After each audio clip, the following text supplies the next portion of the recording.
ये वीडियो जो आप अपनी स्क्रीन पर देख रहे हैं सोशल मीडिया पर 2-3 दिन से खूब वायरल हो रही है। दावा किया जा रहा है कि उदयपुर के राज परिवार की बेटी और मध्य प्रदेश की बहू पर हमला किया गया, उन्हें गोली लगी। गोली किसने मारी, क्यों मारी, क्या है ये पूरा विवाद, इसको पूरा समझाते हैं कि आखिर राज परिवार के अंदर क्या कलह चल रही है। बिखरते शाही परिवार की पूरी कहानी में आखिर विलेन कौन है और नागौद रियासत का शाही परिवार क्यों आपस में लड़ रहा है, क्यों उदयपुर राज परिवार की बेटी निशाने पर है, या यूं कहें कि राजस्थान की बेटी को गोली मारी गई। हमने उदयपुर में भी इस बारे में बात की, चर्चा की कि आखिर मामला क्या है, वो भी बताते हैं।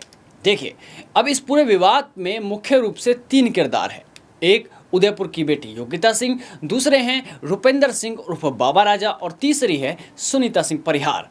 अब एक तस्वीर ये सामने आई जहां योगिता सिंह अस्पताल में हैं, तो दूसरी तरफ ये तस्वीर भी सामने आई जहां कथित रूप से गोली मारने वाली सुनीता सिंह थाने में रौब के साथ बैठी हुई है, जिसको लेकर अब सवाल भी उठ रहे हैं कि अगर आरोपी को ऐसे वीआईपी ट्रीटमेंट दिया जाएगा तो फिर कानून को एक तराजू में कैसे तोला जाए। अब ये एक अलग बहस का विषय हो सकता है, लेकिन हम कहानी पर आते हैं, कहानी को समझते हैं। तो उससे पहले हम नागौद रियासत की बात कर लें।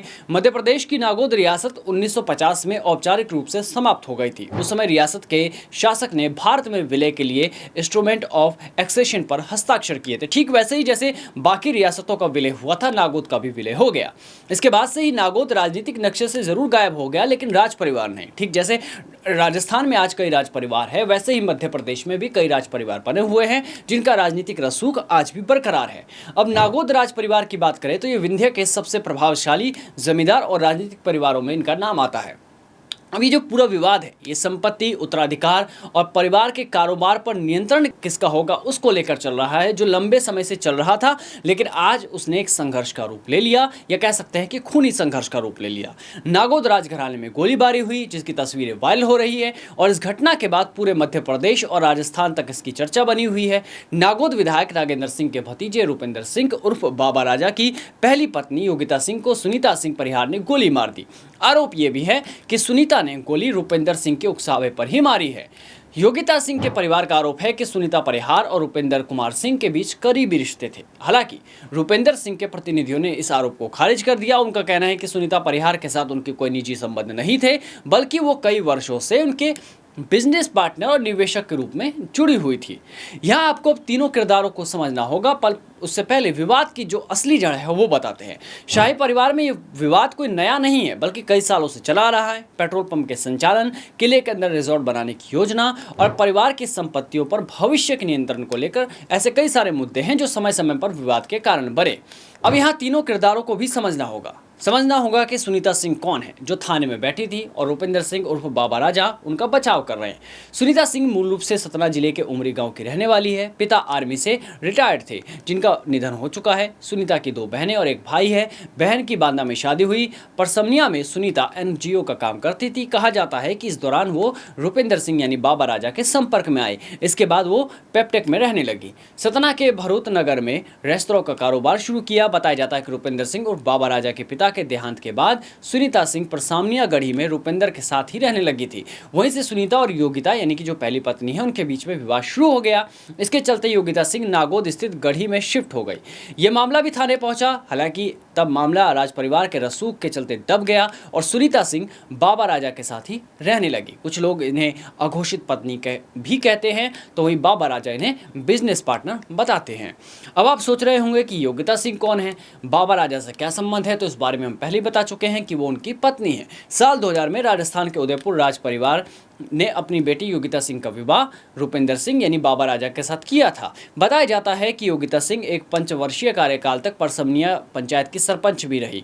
उनका एक बेटा पृथुदेव सिंह है, जिसकी प्रारंभिक शिक्षा नागौद में हुई। इसके बाद आगे की पढ़ाई देहरादून में हुई। वहीं अब वो भोपाल में रहकर सीए की प्रैक्टिस कर रहे हैं। 3 साल पहले योगिता के पिता का निधन हो चुका था, जिसके बाद योगिता सिंह अपने मायके उदयपुर चली गई। वह अभी 2 दिन पहले ही वापस लौटी, जिसके बाद विवाद हो गया। यहाँ कई लोगों के मन में ये भी सवाल है कि कौन से राजवंश से है योगिता सिंह, या किस घराने से जुड़ी हुई है। तो बता दें कि इंडियन राजपूत की वेबसाइट के मुताबिक शिवरती परिवार का मेवाड़ राजघराने से गहरा और सीधा रक्त संबंध रहा है। यह परिवार मेवाड़ के मुख्य सिसोदिया राजवंश की एक प्रत्यक्ष शाखा है, जिसे राजपूताना के इतिहास में बाबोशा यानी कि महाराणा के निकट संबंधी का सर्वोच्च स्थान प्राप्त था। 18वीं शताब्दी में मेवाड़ के महाराणा संग्राम सिंह द्वितीय के चौथे पुत्र महाराज अर्जुन सिंह को शिवरती की जागीर प्रदान की गई, जिसके बाद से यह घराना शिवरती परिवार के रूप में जाना गया। और इस बारे में उदयपुर के इतिहासकार ने क्या कुछ बताया, ये भी आप सुनिए। योगिता सिंह का जो राज परिवार, उदयपुर राज परिवार के सदस्य के साथ जो नाता था, वो मैं आपको स्पष्ट करना चाहता हूँ। योगिता सिंह रोहिसा गांव की है। रोहिसा अपने अजमेर ज़िले के पास में जो नागौर ज़िला है, उसमें जो मेड़ता तहसील है, उसी के अंदर ये रोहिसा गांव है। उसके फादर ठाकुर चरणजीत सिंह राठौड़, जो पूर्व में कमांडेंट रह चुके हैं सीआरपीएफ में, रिटायर्ड कमांडेंट है, वो उसी गांव से हैं। और उनके जो परिवार के सदस्य हैं, उन्होंने यहीं सेक्टर 11 में अपने गौरी चौक के आसपास उनका मकान मौजूद है और उनके परिवार के सदस्यों की जो शिक्षा दीक्षा यहीं हुई है। उदयपुर राज परिवार से उनका कोई डायरेक्ट संबंध नहीं है। मेवाड़ राज परिवार की जहाँ बात आ जाती है, तो आप देख लें कि मेवाड़ राजवंश में शिवरती और करजाली जो भाईपा है, वो सबसे क्लोजेस्ट थे मेवाड़ राजवंश के। उसके बाद आप देखें कि हमारे 16 उमराव है, जो लेटर महाराणाओं के समय में वो 24 उमराव तक चले गए थे। उसके बाद 32 राव, फिर छोटा बत्तीसा, गोल के सरदार, डोडिया सरदार, इस तरह से हमारा जो सामंत वर्ग है, वो उस तरह जिस तरह से बटा गया है, उसमें भी ये परिवार नहीं आता है, क्योंकि ये परिवार यहाँ का है ही नहीं।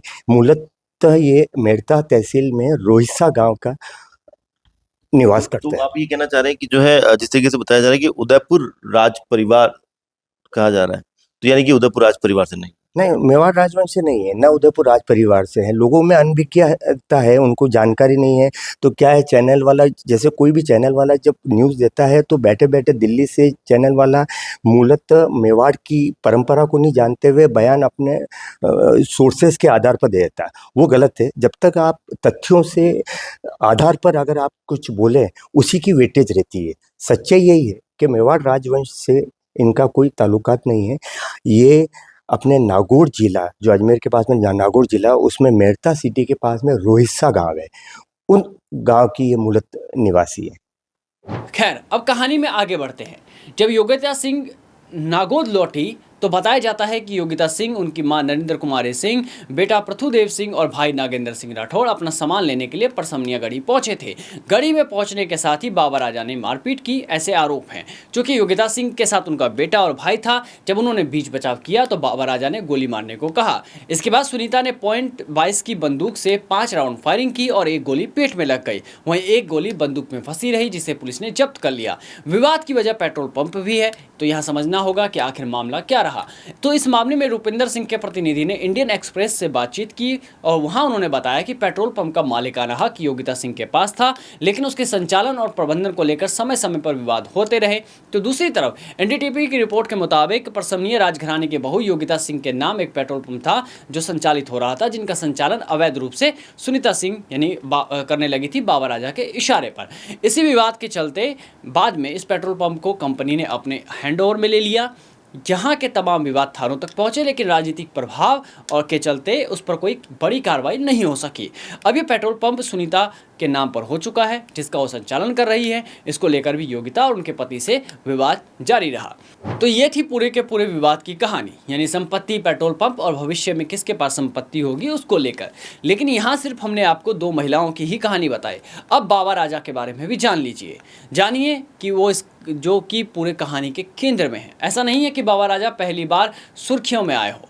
रुपिंदर सिंह उर्फ बाबा राजा का नाम पहले भी विवादों में रहा है। साल 1991 में पहली बार कुंजल भूमिया नामक व्यक्ति की हत्या में बाबा राजा का नाम सामने आया था। मुद्दा विधानसभा के सदन तक भी पहुंचा, लेकिन राज परिवार और राजनीतिक रसूख के चलते नागेंद्र सिंह के दबाव में मामला पूरी तरह से दफन हो गया। इसके बाद एक आदिवासी परिवार की लड़की से दुष्कर्म के मामले में भी बाबा राजा का नाम साल 2010 या 11 में सुर्खियों में रहा था, ऐसी रिपोर्ट्स बताती है।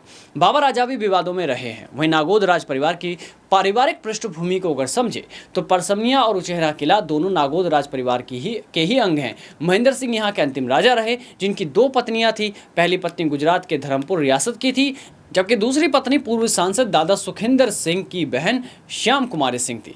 इनके सबसे बड़े पुत्र नागेंद्र सिंह हैं, जो भारतीय जनता पार्टी के वरिष्ठ नेता और वर्तमान समय में विधायक भी है। इसके अलावा छोटे भाई रामदेव सिंह है, तीसरे नंबर पर रंतीदेव सिंह है, चौथे नंबर पर कांतिदेव सिंह उर्फ कुन्नू है और पांचवें नंबर पर है छत्रसाल सिंह।